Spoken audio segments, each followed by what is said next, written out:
এখানে বাংলা পক্ষর পাওয়ার বাড়তে হবে, গয়েশপুরে বাংলা পক্ষর পাওয়ার বাড়তে হবে। দেখুন কল্যাণী এক্সপ্রেসওয়েটা এবছর ওপেন হয়ে যাবে। Gurukul Global School.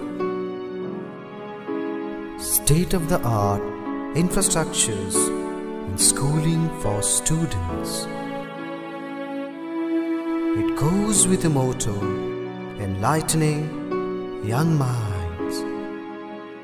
We believe every child is special and possesses unique capabilities, talent and skill.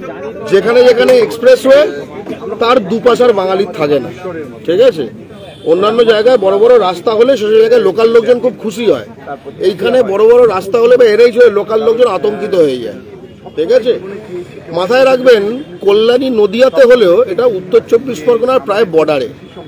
Titagarh থেকে কিন্তু তাক করছে কল্যাণী গয়েশপুর, ভাটপাড়া থেকে তাক করছে কল্যাণী গয়েশপুর, তালে তালে আছে। অলরেডি কল্যাণী এক্সপ্রেসওয়ে থেকে টিটাগড়ের দিকের অটো রুটে কোনো অটো চালক বাঙালি নেই, ঠিক আছে? এটা হচ্ছে বাস্তব। এমনকি এখানে যে এক্সাইড আছে, এখানে যে একটু দূরে ফ্লিপকার্ট আছে, এমনকি এখানে যে কল্যাণীর যে বিস্তীর্ণ শিল্পাঞ্চল সেখানে বাঙালি সংখ্যালঘু, অর্থাৎ 30%-এরও কম। এটা অন্য কোনো রাজ্যে সম্ভব না। অনেকে বলেন যে কল্যাণী একটি বৃদ্ধাশ্রমে পরিণত হয়েছে, মানে ইয়াং লোক এখানে নেই। তো এখানকার ইয়াং লোক যদি এখানকার ইন্ডাস্ট্রিতে প্রথম কাজ না পায় তাহলে এখানে ইয়াং লোক থাকবে কেন? আর আপনি যখন বললেন যে বহিরাগত উদ্বাস্তু, বিহার থেকে কে বিহারিদের খেয়ে দিয়েছে? উড়ে এসে জুড়ে বসার উদ্বাস্তু এক জিনিস না, ঠিক আছে? উদ্বাস্তু হচ্ছে তারা যে ভাটপাড়া, টিকিয়াপাড়া থেকে শুরু করে রিসরা, সালকিয়া, সেখানে যে যে এলাকায় বাঙালি ছিল এখন আর বাঙালি নেই, আরো দূরে দূরে সরে গেছে। এরা পশ্চিমবঙ্গের মধ্যে আভ্যন্তরীণ উদ্বাস্তু, ইন্টারনাল রিফিউজি আমি তাদের বলবো। পাশাপাশি আজকে যে টাউন ক্লাবের যে সাবজেক্ট ছিল যে বাংলাদেশের বেলায় কেন বাদে, এই বিষয়টা নিয়ে যদি একটু সংক্ষেপে বলেন। সংক্ষেপে খুব স্পষ্ট কথা, আমি একজন ভারতীয় নাগরিক। আমার সংবিধান অনুযায়ী পররাষ্ট্রের সঙ্গে আমার সম্পর্ক নির্ধারণ করে সংবিধান অনুযায়ী 100% এই দায়িত্বটা কেন্দ্রীয় সরকারের।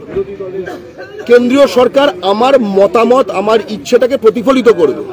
আমার ইচ্ছে যে আমি এই হাতটা তুলব, এক্ষেত্রে কি ইচ্ছেটা এখানে, কিন্তু এই হাত তোলার হাতটা সংবিধান অনুযায়ী কেন্দ্রীয় সরকারের হাত হতে হবে। অথচ আমরা দেখছি যেহেতু গুজরাটি, মারোয়ারি পুঁজি যারা, তাদের সঙ্গে বাংলাদেশের ব্যবসা সম্পর্ক রয়েছে, তাই হিন্দু বাঙালি সেখানে লাঞ্ছিত বঞ্চিত হলেও কোনো রকম কোনো অ্যাকশন নেই। চালিয়ে যাচ্ছে, দাঁড়িয়ে যাচ্ছে। চট্টগ্রাম পোর্টে জাহাজ নোঙর করছে, ভারতের জাহাজ নোঙর করছে, পাকিস্তানের জাহাজ নোঙর করছে পাশাপাশি, ঠিক আছে? এবং আদানির বিদ্যুৎ যাচ্ছে, সব হচ্ছে। আমাদের স্পষ্ট কথা, কয়েকটা দাবি রয়েছে, সেই দাবি আশা করি পাঠিয়ে শুনবে, ঠিক আছে? আমরা তো শোনাতেই পারি, কারণ পররাষ্ট্র ফরেন মিনিস্ট্রি তো আর পশ্চিমবঙ্গের আন্ডারে নয়। সেটা হচ্ছে যে ট্রেড বন্ধ করো। প্রথম নেপালের সঙ্গে এই জিনিসটা করা হয়েছিল, যখন এই হিন্দুস্তানিরা ইউপি বিহারের, তাদের যখন নেপালের মধ্যে তাদের স্বার্থ যখন লঙ্ঘিত হচ্ছিল তখন কিন্তু নেপাল বর্ডার ব্লকেট করা হয়েছিল, ঠিক আছে? তখন কিন্তু চীন কি করবে ভূ রাজনীতি এত গপ্প হয়নি।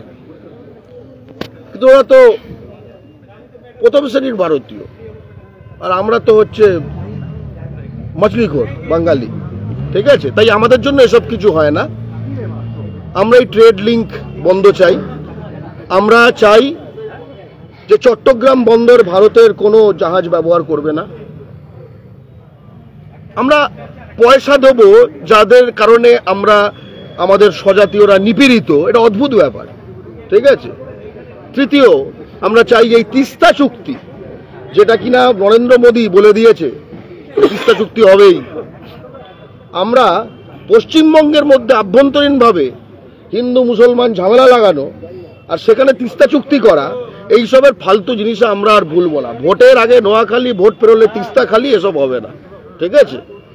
এবং চতুর্থ, এই নদিয়া জেলার 160 একর সেপ্টেম্বর মাসে বাংলাদেশকে লিখে দিয়েছে ভারত সরকার। হ্যাঁ, অনেকে হয়তো জানেনও না, কারণ এবিপিতে বলেনি, রিপাবলিকে বলেনি, ঠিক আছে? সেখানে হয়তো ম্যাপ দেখানো হয়েছে, আর কত দিনের মধ্যে পুরো বাংলাদেশটাকে নিয়ে নেবে, ঠিক আছে? মানে কি, বলা হলো তুমি 100 টাকা পাবে, আসলে ঘটনাতে যে পকেটে যে টাকা ছিল 5 টাকা করে কমে গেছে। এবং একই সঙ্গে 2015 সালে 10,000 একর পশ্চিমবঙ্গের জমি, কোচবিহারের অংশ কেটে বাংলাদেশকে দিয়ে দেওয়া হয়েছে। আমি সেখানে বাংলাদেশের খবরের কাগজ দেখলাম, স্বাধীনতার পর এই প্রথম বৃদ্ধি পেল বাংলাদেশের আয়তন।